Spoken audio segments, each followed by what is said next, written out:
Ada kembali di closing market, pemirsa. Perdagangan saham di Bursa Efek Indonesia baru saja ditutup. Kita akan membahas lengkapnya bersama dengan MNC Sekuritas. Ya, ada kabar gembira ya buat para investor karena IHSG ditutup di level 6.902 atau masuk ke level all time high-nya. Untuk membahas pergerakan IHSG, kita telah bergabung bersama dengan Rudi Setiawan, senior analis MNC Sekuritas. Mas Rudi, selamat sore. Selamat sore Mbak Patricia. Baik, Mas Rudi, kalau melihat pergerakan IHSG pada sepanjang hari ini mencapai level tertingginya, mencapai 6.900 pada awal pekan ini. Kalau kita lihat sebetulnya meski ini ya minim data ekonomi, kemudian juga ditambah tadi 8 sektor tercatat melemah, apa sebetulnya yang menjadi sentimen pendorong IHSG? Iya, menarik ya kalau kita lihat untuk dari IHSG kita itu bergerak anomali dibandingkan kalau kita perhatikan untuk dari indeks global justru mengalami pelemahan sangat signifikan. Tapi kalau kita perhatikan sebenarnya untuk dari Indonesia sendiri kenapa menguat, ini terkait dengan memang geopolitik untuk dari beberapa hal yang disebabkan komoditi yang menguat.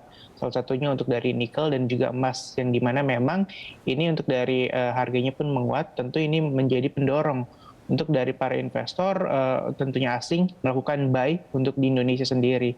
Terlebih lagi kalau kita perhatikan juga Indonesia pun sudah pernah mengalami hal ini atau bergerak anomali di saat krisis energi yang di mana memang ini menopang untuk dari penguatan dari IHSG sendiri Mbak Patricia. Apakah ini kemudian akan berlanjut sepanjang pekan ini, Mas? Polanya akan naik kah atau seperti apa?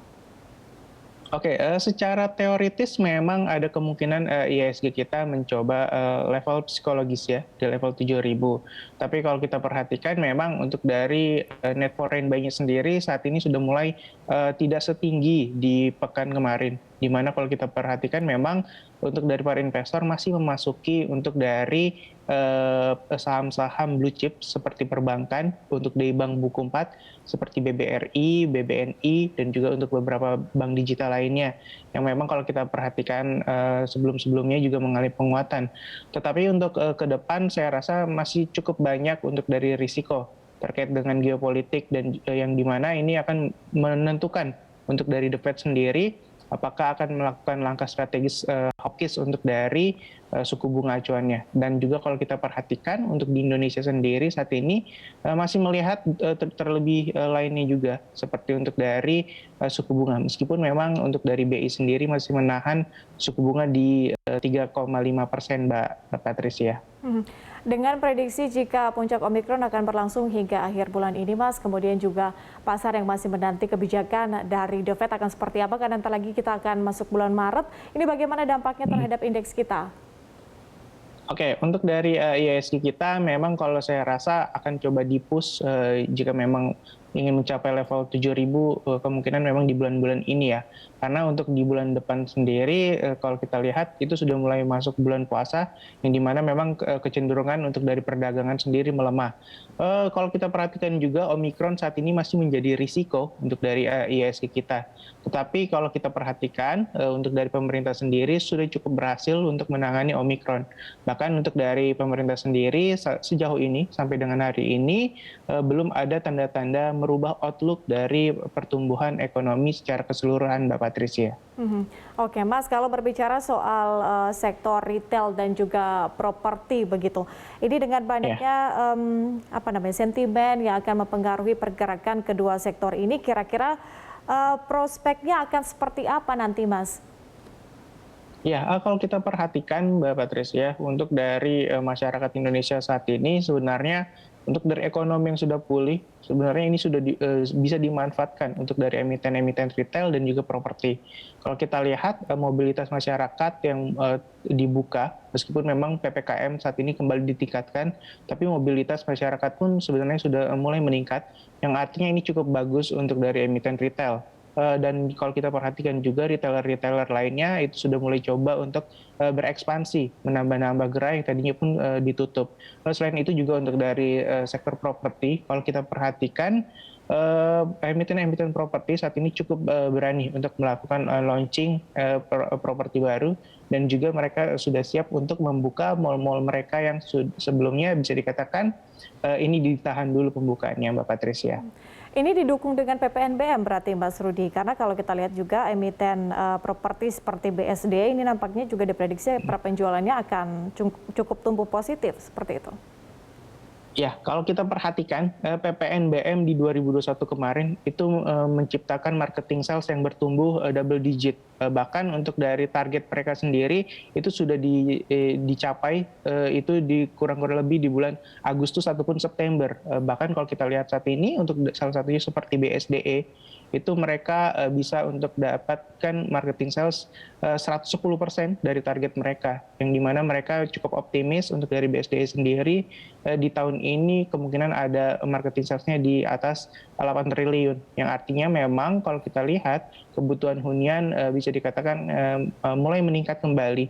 Bahkan kalau kita perhatikan penjualan rumah sudah melebihi untuk dari pra-pandemi sebenarnya Mbak Patricia. Meskipun ada potensi bahwa Bank Indonesia akan menaikkan suku bunga di semester 2 nanti, Mas? Ya, untuk dari suku bunga sendiri, meskipun memang kalau kita perhatikan ya 75% untuk dari penjualan properti itu masih berasal dari KPR, saya rasa kenaikan suku bunga selagi daya beli masyarakat Indonesia bisa dikatakan cukup kuat, saya rasa bukan menjadi hal yang jadi risiko sendiri.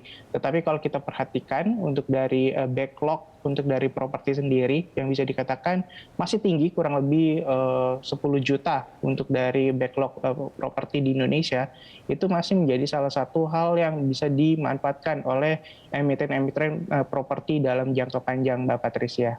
Buying power-nya masih ada. Mas Rudi, bagaimana dengan rekomendasi saham industri nih? Karena kalau kita lihat pada hari ini industri ini tercatat menjadi sektor paling tertekan di sesi pertama perdagangan. Seperti apa sebetulnya trennya pada pekan ini? Oke, untuk dari sektor industri sendiri memang saat ini bisa dikatakan ada tren di luar dari pekerjaan ya, yaitu ada demo yang bisa dikatakan memang ini menyebabkan untuk dari industri sendiri tertekan karena memang untuk dari beberapa buruh untuk dari saat ini memang melakukan demo, yang dimana kalau kita perhatikan ini menyebabkan tertundanya aktivitas untuk dari industri. Tapi kalau kita perhatikan untuk dari secara jangka panjang, beberapa industri masih cukup menarik, yaitu ada dari industri kimia, lalu ada industri semen, dan juga untuk dari otomotif. Yang dimana kalau kita perhatikan, 3 untuk dari industri tersebut mendapatkan domino efek dari komoditi, yang menyebabkan untuk dari permintaannya pun meningkat, Mbak Patricia. Oke, Mas Rudi, kalau Anda katakan bahwa mungkin trennya pada pekan ini indeks kita akan up begitu ya, uptrend. Apakah kemudian IHSG berarti masih punya tenaga untuk bertahan di level 6.900 besok? Oke, untuk dari IHSG kita selama memang untuk dari sektor perbankan masih diburu oleh investor asing, saya rasa masih memiliki prospek untuk ke level 7.000, level psikologis 7.000.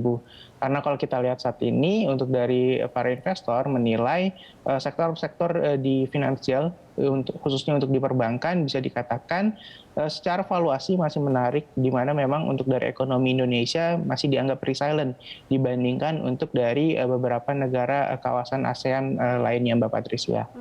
Artinya saham-saham apa saja yang kemudian Anda rekomendasikan untuk paling tidak trading begitu? Apakah itu trading harian atau trading jangka pendek untuk perdagangan besok? Oke, untuk besok saya merekomendasikan untuk dari sektor perbankan, yaitu ada BBNI, BBRI, dan juga Arto. Lalu untuk dari sektor komoditas, saya merekomendasikan untuk dari MDKA, Merdeka Cooper, lalu juga ada Antam, dan juga ada ITMG, yang dimana untuk dari beberapa emiten tersebut bisa dikatakan mendapatkan sentimen yang cukup baik dari adanya geopolitik, karena memang untuk dari beberapa emiten tersebut memiliki gold yang bisa dikatakan untuk adanya geopolitik safe haven lah, seperti itu, Mbak Patricia. Oke. Nampaknya masih mayoritasnya adalah sektor perbankan, BBNI, BBRI, Arto, Antam, dan juga ITMG. Terima kasih Mas Rudi Setiawan, senior analis MNC Sekuritas, sudah bergabung bersama kami di Closing Market. Salam sehat Mas Rudi.